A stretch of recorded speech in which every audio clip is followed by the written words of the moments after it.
All right, so here we are. It's Chase with the Whitney Team and First Team Real Estate here with another episode of Real Estate in Real Time. And today I got a wonderful gift of a Red Horse beer. This is from a friend, client of ours, Leah. Thank you so much. She was a little bit bummed out about the beer that I chose a few weeks ago. I wasn't terribly thrilled with it, so she wanted to get me something better. This is actually Filipino. This is experience the distinctive, full-flavored taste of a world-class premium beer. It's 8%, expertly brewed and packaged under the supervision of San Miguel Brewery in the Philippines. So, let's give it a go and see how this guy is. Red Horse beer.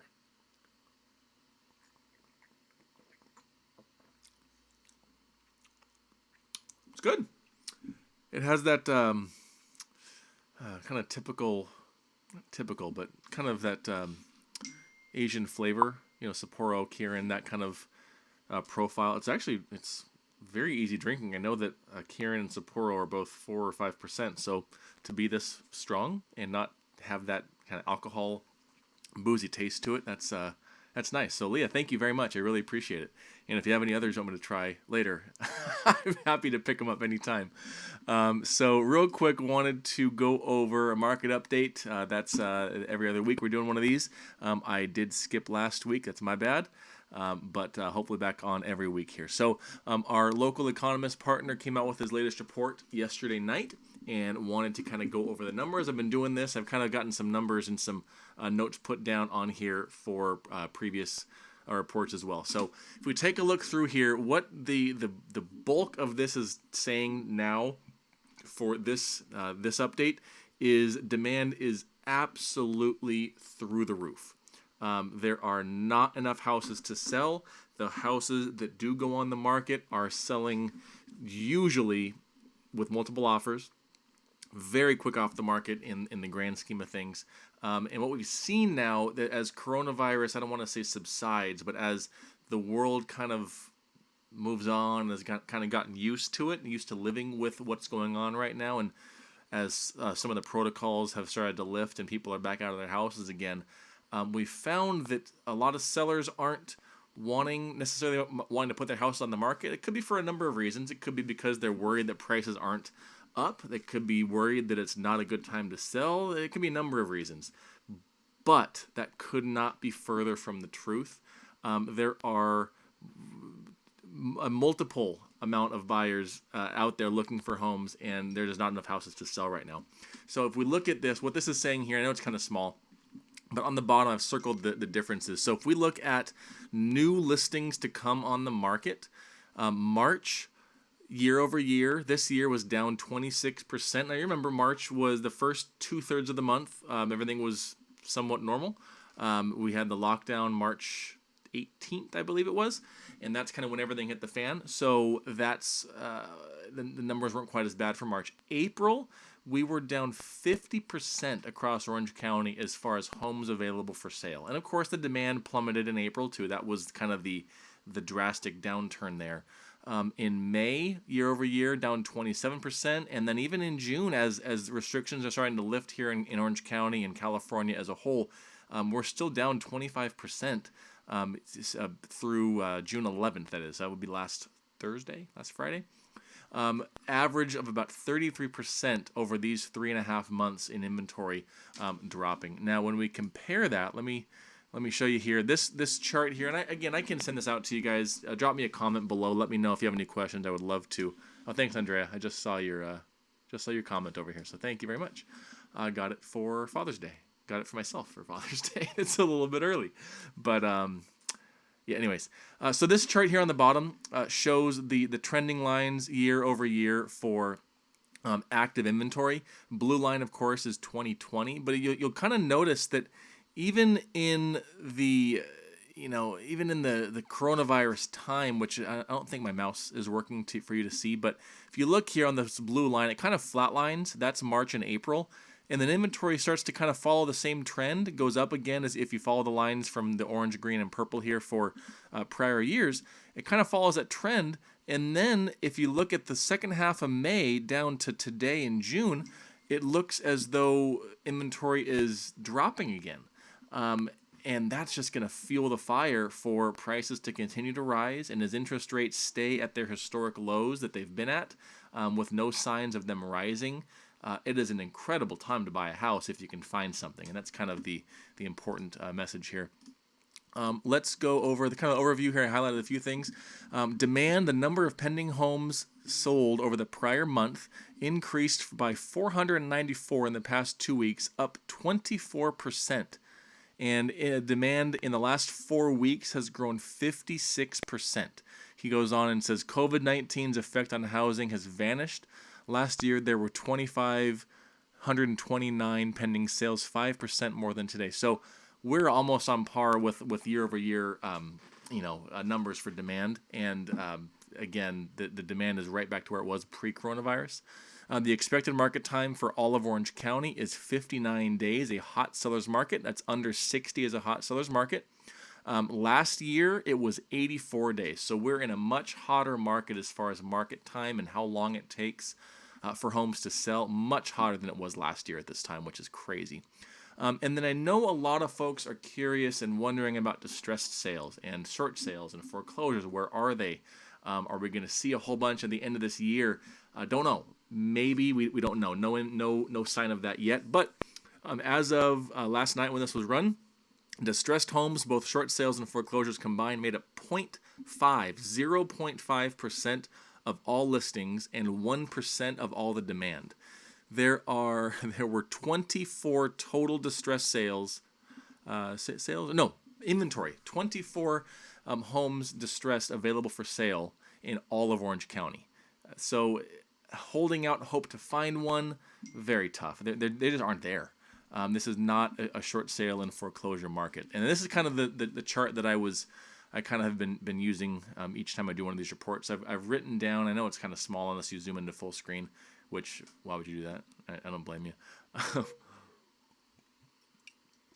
So we'll hit on a couple of the big ones. We'll do Anaheim, Buena Park, Cypress. And if you have any questions, drop me a comment. I'd be happy to run these over on some different cities as well.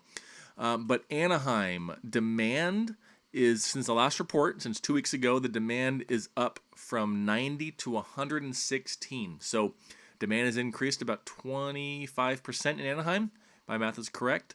Market time has dropped from 57 down to 42 days on the market. So that's dropped about, is that 30%?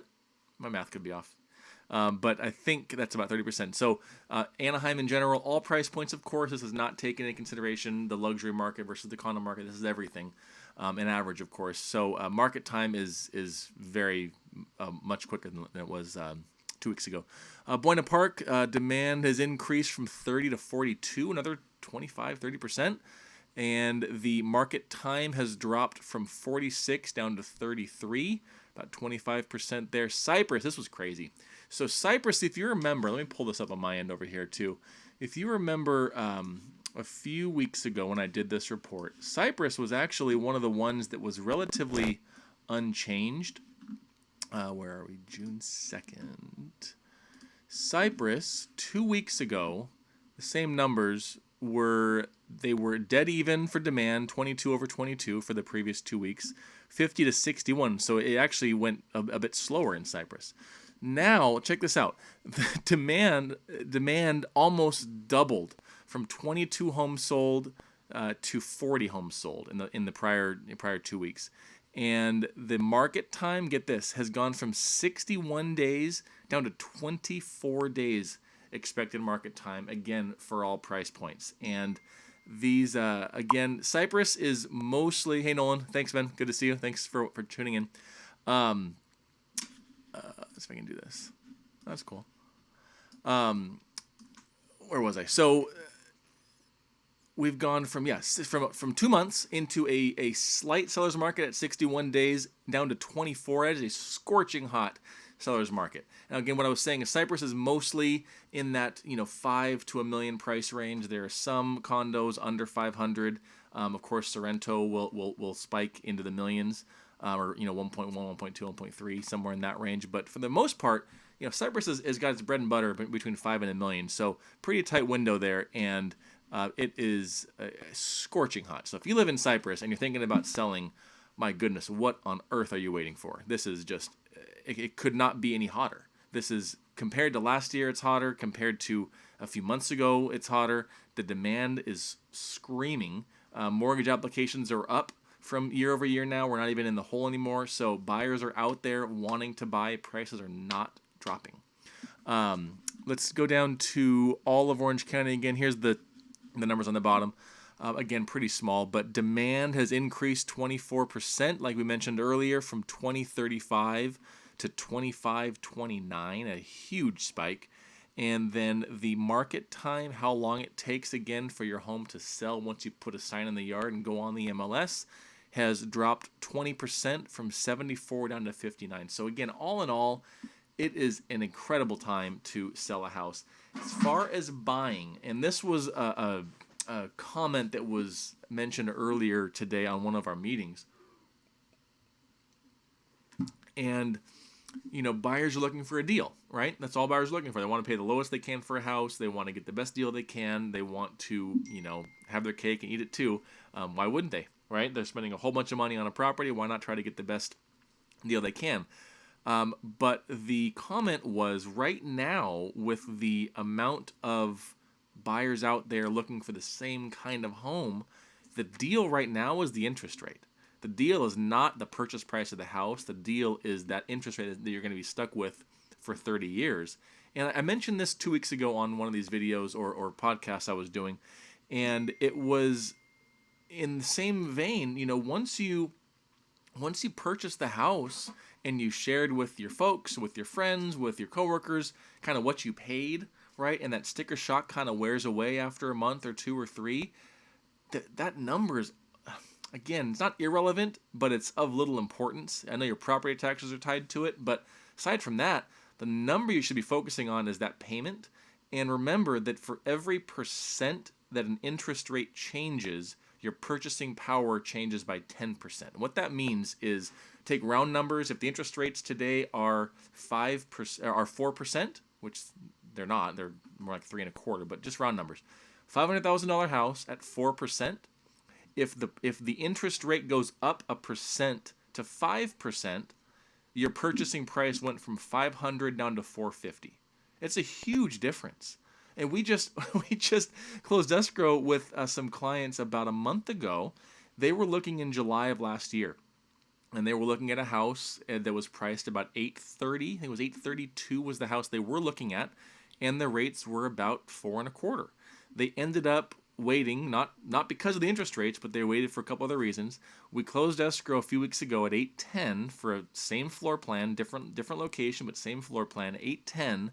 And the rate they got was 3.25.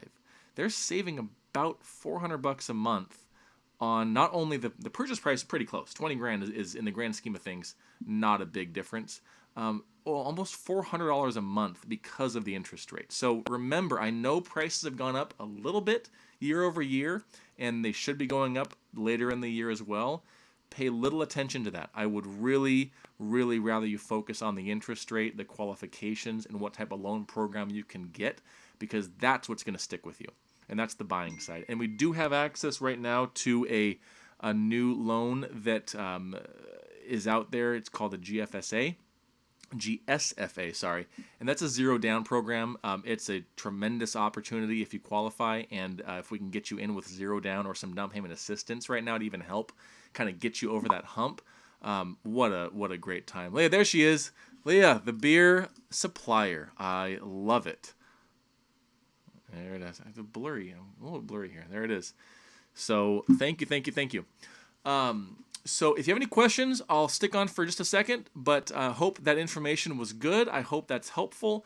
If you're on the fence about, even just want a property value this year, let us know. We've actually just launched a tremendous tool for that called HomeBot, and we can provide it to you for free. This gives you a monthly update on the best automated valuation model that we've seen. You can throw out the Zestimate on Zillow. You can throw out the Redfin estimate. This is the real deal.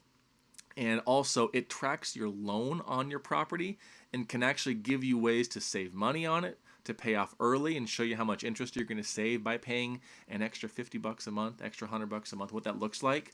Can kind of give you some home equity options if you wanted to refinance to do some remodeling, buy a second property. It is a tremendous, tremendous tool, and we could not be more thrilled to have that. So thank you so much for tuning in. If you're listening on Spotify or Apple Podcasts, appreciate it, and we will see you in a week. Have a great night.